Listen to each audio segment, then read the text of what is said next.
Hello, Sarah, and welcome to my YouTube channel. So, Sarah, how did the Jehovah's Witnesses come into your life? Um, I I think it was more of me coming into their lives. I was born into it. Um, my father met my mother. There was a pretty big age gap. He was 40, she was 20. She was actually not a witness. He was disfellowshipped at the time, but my grandmother, she was really the one who was very devout Jehovah's Witness. Um, so they kind of were in the process of getting back in, um, which eventually they did. But my grandmother was just adamant on training me as soon as I could talk and walk, as most of us, did as well. So that's how I got into it. I was born into it, raised into it. Okay, so being raised as a witness are you the only sibling in your family? Do you have any siblings? Or any So, child in your family, I should say. Do you have any siblings? so my story is different because I was, I guess, the second set. My father had a family before me, so I do have two half brothers and a half sister. But there was a pretty big age gap between us all, so I wasn't very close with them, and they didn't get the same upbringing. They weren't really involved like I was. So completely different. We had completely different experiences, should I say? Okay, so you and your siblings, your other half of your siblings, you guys were all witnesses, and I take it the older ones were not? Um, so yes, my none of them, they were all older by the time I came along, because there's about 20 years difference between me and my siblings. So they were older, they had moved out, and they did not get the Jehovah's Witness experience like I did. Okay, so if you want to talk a little bit about what it was like for you to grow up as a witness. It was horrible. I mean, to be honest, it was absolutely horrible. Um, and now looking back, especially since I've been doing all of this work and trauma work with myself and bringing things up, it was horrible. I mean, just how much I'm realizing how quickly they train you, and the brainwashing, or whatever you want to call it. It was just, I remember my first day of school in kindergarten. They sent me with a little brochure explaining what we could do, what we couldn't do, having to give that to my teacher. you know I was just kind of sent out there by myself, like, here's this stuff, this is what you say, this is what you do. But not really being accepted into the congregation, but yet not being able to be a part of the world. I was kind of alone, so it was hard. I felt like I was shunned on both sides of the spectrum.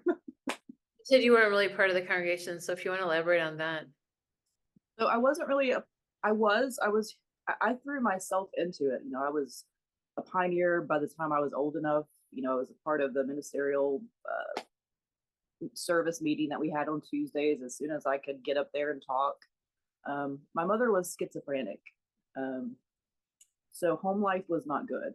My father he tried to be a part of it as much as he could, but he was mostly at home taking care of her.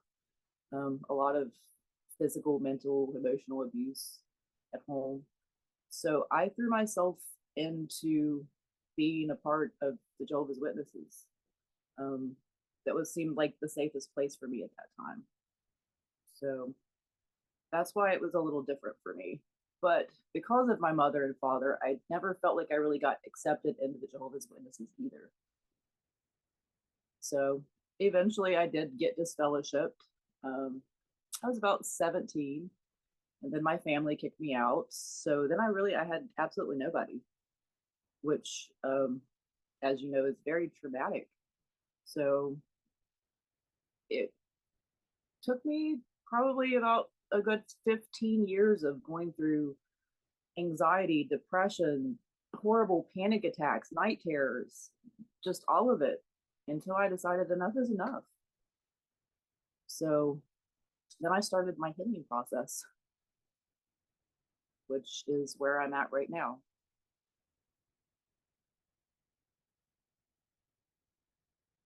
I think I lost you. I'm sorry, I said But good for you. I know we talked a little bit about that earlier in the process, that the healing journey of working through religious trauma, physical abuse, sexual abuse, it's a lot of work. And sometimes it gets uglier before it gets better because it's a lot of suppressed emotions that have gone undetected and also unfelt. And you right, don't even realize that it's affecting your current life, whether it's in romantic relationships, friendship relationships, career choices, physical illnesses, mental illnesses. So it's like past stuff is currently affecting you and you're just not sure why. So unless you unload all of that and do the work, then you're always going to be like, why am I feeling this way? And it, like I said, it takes courage, takes a lot of vulnerability and honesty on your part. So I commend you so much on that because most people are not even willing to do the work and they just rather play the victim role. So very, very awesome. It's easier to play the victim. Like my life was this way, so I'm like this because of my life being this way, but it does take a lot of work. And the other side of the work, you just have this like true peace that's in your soul and you're just in a good place, which I feel like that's you're getting there if you're not there already. So if you want to talk a little bit about like you said that you got disfellowshipped at 17 and then within like that 12-year or period when you were around that time, like what was your life like? You said you got kicked out of the out of your parents' house. Was there ever a time where you were trying to get back into the religion? I know you said your mom was a witness and your dad tried to be a witness. So if you want to talk about a little bit about like what that was for you, and were you still in high school at the time, or were you graduated at 17? no, I was still in high school. I was a senior in high school when all of this happened. Okay, so Uh, you were a senior in high school, you got disfellowshipped, your parents kicked you out. What was that like situation around that time? well, luckily for me, I was at least a mature 17-year-old. Um, of course, I I rebelled for me. What I would consider rebelling these days, it wouldn't even be anything anybody would look at. So I wasn't a bad kid. I wasn't doing bad things. It just, it was things that was a lot of really questioning.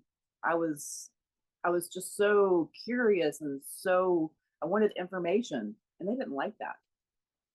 So when we couldn't see eye to eye, that's of course when I got kicked out. And then I got kicked, out of home, shunned from my parents. So I was still in high school. I graduated. At that point, my saving grace, I started getting massages. And the peace that I felt with that and that room with the music, and it was so amazing. I knew that that was my calling. So I went to school for holistic healing and I started helping other people. And that for me was probably my saving grace. Even though I was going through all of this myself, I could understand other people's pain and their trauma and I could relate to them. So I think that really saved me. The universe just pushed me in that direction. I became a massage therapist, a wellness coach, a holistic healer. But it was so sad because I was helping all these people, but I couldn't help myself. I'm like, well, what there's something missing here. Like, how can you be a facilitator to help other people heal, but you can't heal yourself? Like, what's wrong with you? So that's when I started delving deeper into the process because I knew all the stuff. I'd see a therapist and she'd be like, well, you can help somebody through this. What would you tell them? Why don't you tell yourself that? And I'm like, I don't know. So that's kind of the direction the universe sent me with that. I love that. I went to school in massage therapy in 1999, so I did that too. Well, Yeah. it was 2001 when I went, but yeah. Yeah, massage is, and I totally understand what you mean too, that physical connection and when you help somebody on that level is there's nothing else like it. So if I ask you like during that time, was there any kind of pressure from your parents or your friends to come back into the religion? Yes, I ended up getting pregnant at 21. And I got married a little bit later to their father. I think there was pressure outside from my family and previous friends and the elders constantly pressuring me to come back. And I would attempt to come back because, you know, I had a child. I was getting ready to get married. I was trying to get my life on the right path that I thought I needed to be. And I felt like such a disappointment. So I thought that was my only choice. So, yes, there was a lot of pressure. But the crazy thing with that is, you know, I started trying to go back, which was horrible because, you know, you can't, you have to wait until everything starts before you can go in. You have to leave before it ends. Here I am with, you know, a baby trying to deal with all of that. I wrote 3 letters. They denied every single letter that I wrote. And after the 3rd letter, I was like, you know, if you don't want me, that's fine. I'm done. So yes, it was a lot of pressure, but I still just couldn't get it. I couldn't get it good enough for them, which brought a lot more issues into the picture. So I can only imagine. So you had this small child that you were taking to with you to the Kingdom Hall, and the father of your child, was he supportive when it came to you going to the meetings? he wasn't, he was kind of in and out of the picture at that point. He was, of course, very Christian, raised in Christian school, Christian college, was going to be a youth pastor, ended up going a different direction with all of that. I wouldn't really say supportive. Him and his family really thought I was crazy to even attempt to go back. So that ended up in a whole other horrible story. Um, so no, I wouldn't really say supportive. And then your son, are your parents part of his life? Your siblings part of his life?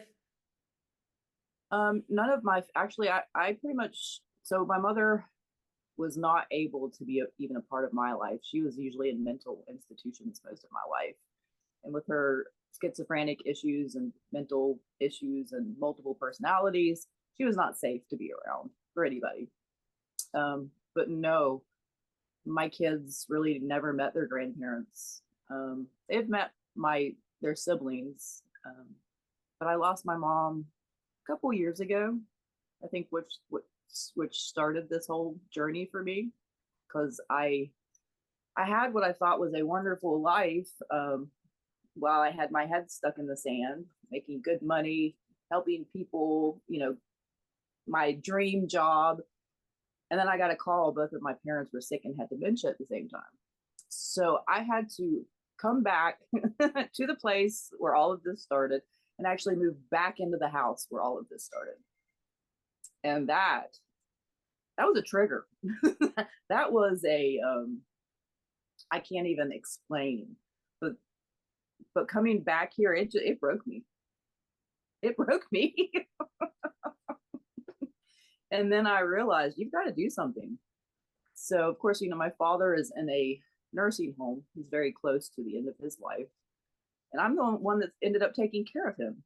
So I don't get much pressure or issues with that because, you know, my mother passed and my father is very close to it, which was sad, but in a way it was kind of liberating because I didn't have that pressure from them anymore to keep my voice, you know, and keep those things to me. I finally could let my voice out without having to worry about disappointing them or those negative feelings. So even though it was sad, it was liberating at the same time, if that makes sense, without sounding insensitive.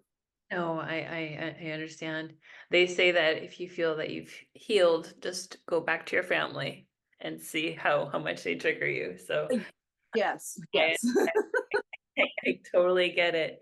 And then your siblings, are they still witnesses? They never were witnesses. It's just you. Mhm. Yeah, Okay. they did not raised really in a Jehovah's Witness family.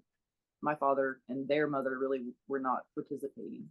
So it was just you from your mother and father. Got it. Okay. So did your mother die as a Jehovah's Witness? She was baptized, but she'd been inactive most of my life. She tried to be a part of it when she could be, but she really didn't have very many lucid moments during my life growing up. And then it got to the point that if my dad would try to take her, they they point blank looked at him and said, "Don't bring her back. She's too much of a disruption." So So it was only you that was really going to the meetings for the most part. And so when you got disfellowshipped, you lost your friends that were in the religion. It wasn't like you technically I lost your entire family or a group of people. I lost my support group, yes. But okay. What support group I had built at that point to deal with my home issues and my mother and everything else. Yes, I lost all of that Mhm, mhm, like that. mhm. And the fact that you said too, the Kingdom Hall was your safe space because there was a lot of turmoil at home that was not something that you can control. I It was my safe space, but it was almost like I had Stockholm syndrome Mhm. because they were abusing me and I wasn't really aware of it, but I kept going back for some reason. Yeah, I mean, it So was more safe probably than your actual home life. yes, it was at least physically safe Hmm. for the most. So It was a conditional love, but at the time it felt unconditional because that was all you knew and it was everything that was surrounding you at the time. So, yeah. And your father, you said right now he has in his last stages of dementia. yes, Okay. And yep. your relationship with him right now. Um, I've been taking care of him for almost 3 years now. He did not want me to help at first. I mean, he pushed me away. He didn't want me there. He didn't want me a part of it. Um, but I was like, you don't have a choice. There's nobody else here to take care of you. And I still felt strongly. I was like, you're still my father. So I felt like I just needed to play that role and do that. And I was probably searching for some peace with that as well. Um, I would say too, it was having that bond and connection of taking care of him was almost better than nothing. So, but yes, we're very close to the end stages. This actually all started because he refused blood. He refused a blood transfusion. Wow. And you said he wasn't a witness. He was baptized. Was Um, he was as active and as he could be, but he had some mental issues too. I would say he was very much introverted, probably on the spectrum a little bit. okay. So Wow. What a life you've lived and you've made a career and you made a good turn back from where you were before. Thank you so much for sharing, Sarah. Is there anything that you feel like you'd like to add to this interview that you want anyone to that's listening to know? I just want people to know, no matter how discouraged you feel, how bad it feels, how much anxiety, depression you have, there is hope. You do have to do the work. Um, but if you do it just a little bit a day, just anything, just changing and resetting that mind, there is hope. You can change. And I can say that from personal experience. And once you get to that other side where you do finally get your mind reprogrammed and you start to feel peace and hope, it's I can't even explain the feeling. So I just want other people to know that there is hope if you put your work in, and I want other people to have this peace and this feeling as well. So I would say that's probably what I would want to tell everybody. Beautiful. Thank you so much, Sarah, for this interview. Thank you You're for welcome.